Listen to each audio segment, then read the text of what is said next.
Halo, selamat malam pemirsa KBS TV di mana saja kalian berada.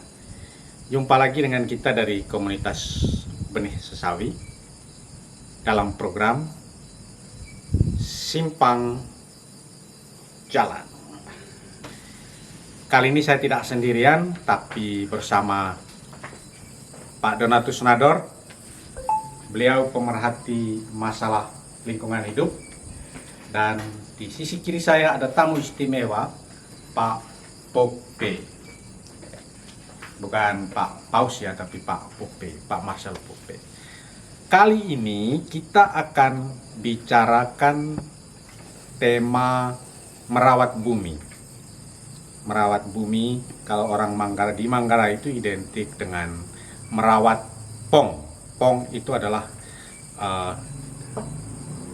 hutan di satu kawasan kecil, biasanya mengelilingi mata air. Kita akan menggali apa makna pong bagi kita orang Manggarai, Flores, NTT, atau secara lebih luas orang Indonesia. Pak Donatus Nador,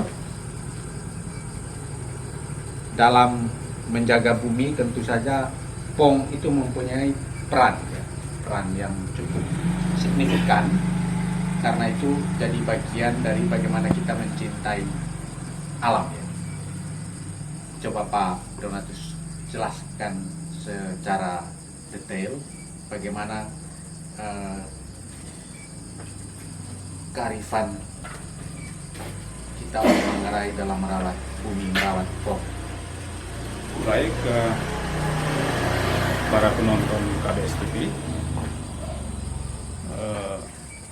tiap yang ada di bumi, termasuk hutan atau pong dalam bahasa Manggarai, punya peran dalam menciptakan harmoni semesta ya. Pong, ada beberapa istilah yang kita dengar berhubungan dengan hutan, dengan bumi. Orang Manggarai ada larangan neka ponggapuar ya. Neka Pokapuar ya. Neka ponggapuar. Ada juga istilah Potiwolo Lempong ya. Potiwolo yang punya komunitas di hutan itu ya. Di masing-masing pong, masing-masing hutan. Bagaimana orang Manggarai punya kearifan lokal untuk menjaga pong atau hutan ini, atau menjaga harmoni semesta, menjaga bumi. Mereka punya kearifan tersendiri.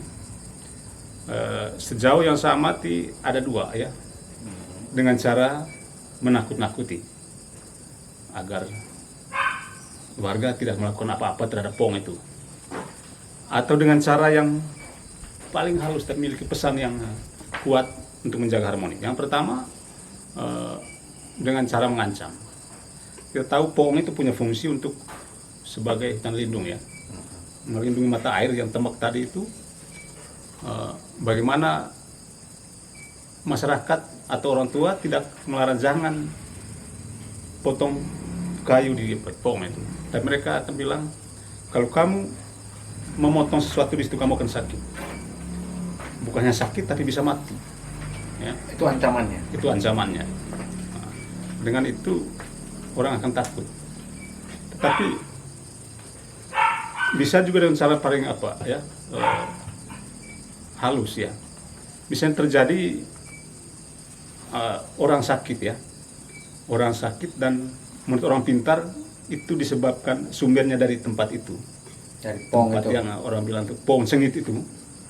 Dan pelaku yang telah merusak apa-apa di situ akan disuruh untuk membawa sesuatu di situ, yang biasanya di kampung itu pakai telur ayam ya. Orang akan membawa telur ayam di situ. Atau ayam putih. Belum, biasanya telur aja dulu, telur, dan di bawah itu yang namanya peler. Dalam konteks hubungan harmoni sosial, harmoni dengan Apa tadi? makhluk, peler ya, Bukan peler ya? bukan peler ya, Peler. peler ya. Itu dalam peler bahasa itu bahasa Manggarai. Manggarai. Peler. Sesajen berupa telur ya, Iya. telur mentah, akan ditaruh di satu kali tonggak kayu yang di bagian pas bisa taruh telur di situ. Kemudian akan disertai dengan penyampaian ya.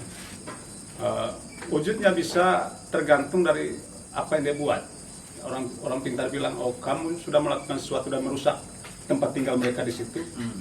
Dan lewat media telur peler itu akan disampaikan permohonan maaf. Nah, jadi telur ini wujudnya damai ya. Damai dengan antara kita dengan makhluk sebagai penjaga tempat itu. Makhluk yang menjadi subjek yang ditakut-takuti oleh orang tua kita agar tidak lakukan itu. Dan memang percaya atau tidak, biasanya kalau orang sudah bawa peler itu akan sembuh sendiri. Ya, kita percaya tidak percaya itu terjadi orang tua kita. Dengan itu orang percaya, oh ternyata di sini di Pohong ini yang ada tembaknya, ada mata airnya itu ada yang menjaga. Jadi kita tidak sembarangan melakukan apa-apa di situ, apalagi memotong pohon-pohon besar. Ya. Tetapi dari pantauan Pak Donatus, dengan ritual peler itu memang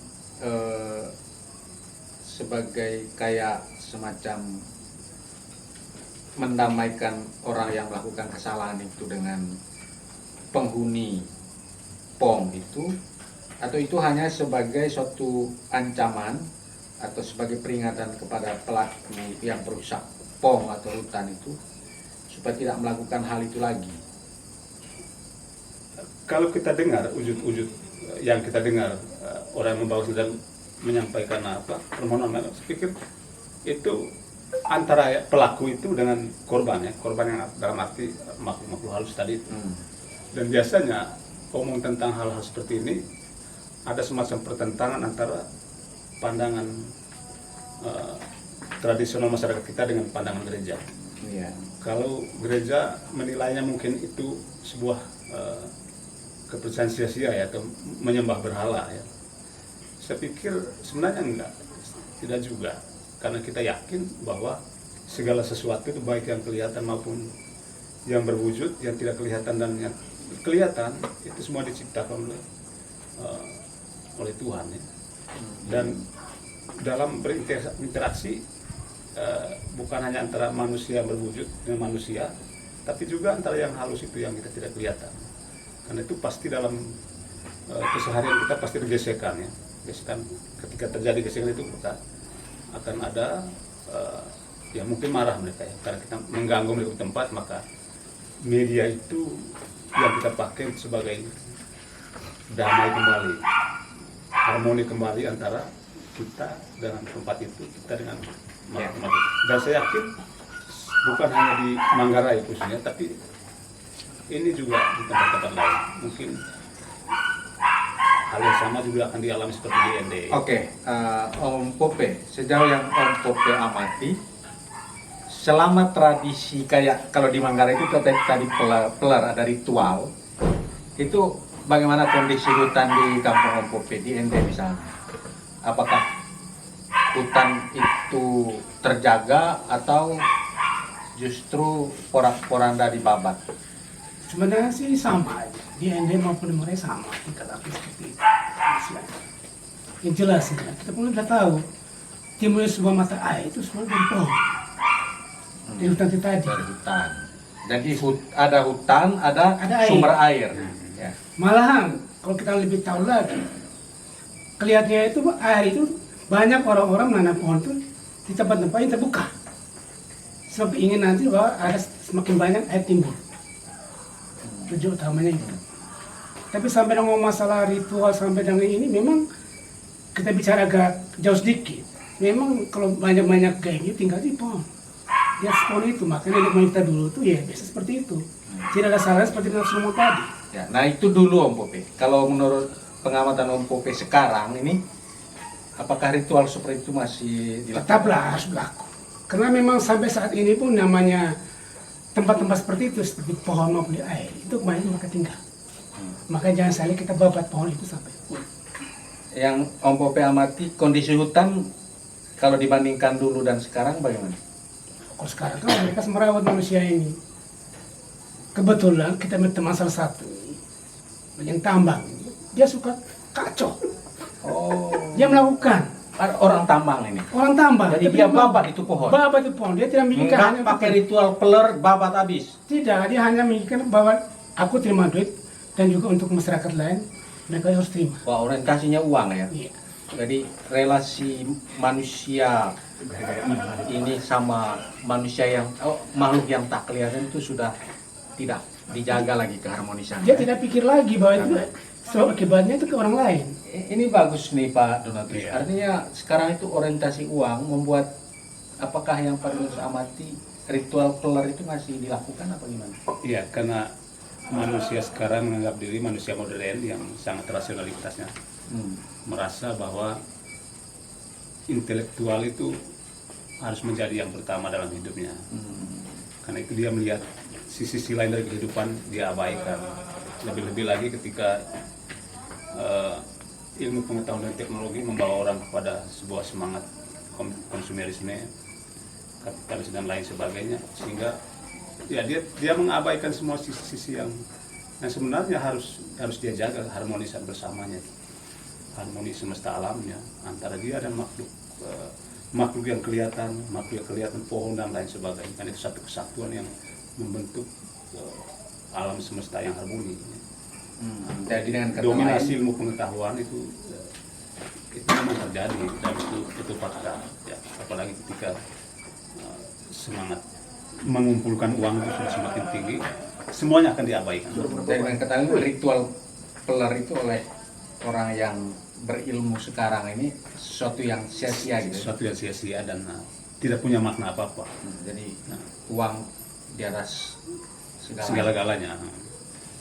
Oke, pemirsa KBS TV, khususnya untuk program Simpang Jalan, saya kira obrolan kita soal merawat bumi dengan tema menjaga eksistensi pong atau hutan sampai di sini dulu. Kita jumpa lagi di Simpang Jalan episode berikutnya.